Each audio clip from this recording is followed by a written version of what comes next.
up, guys? So I'm just gonna do a follow-up video here just to see on if that skid plate improves my fuel economy.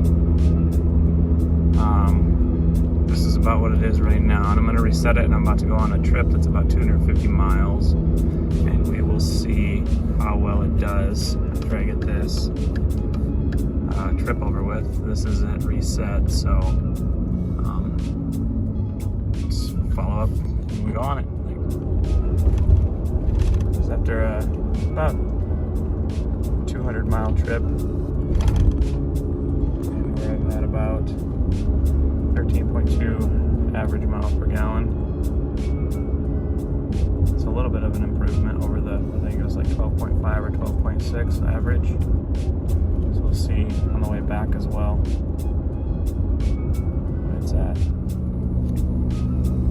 Alright, it's the end of it's almost 500 round trip, 500 mile round trip at about 13.7 my average miles per gallon.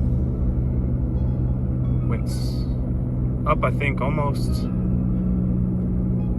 full gallon per mile, which is pretty good for just a skid plate. I might do a drag shield, so we'll see. Oh, it just went up to 13.8 right there, live. See what the drag shield will do. The drag shield goes on the back of it, and I also have a roof rack, so it creates drag, so we'll see. And then I have a 2-inch level kit in the front, so that usually creates more drag too. So yeah, this plate seemed to help out. I got almost a full gallon per mile back.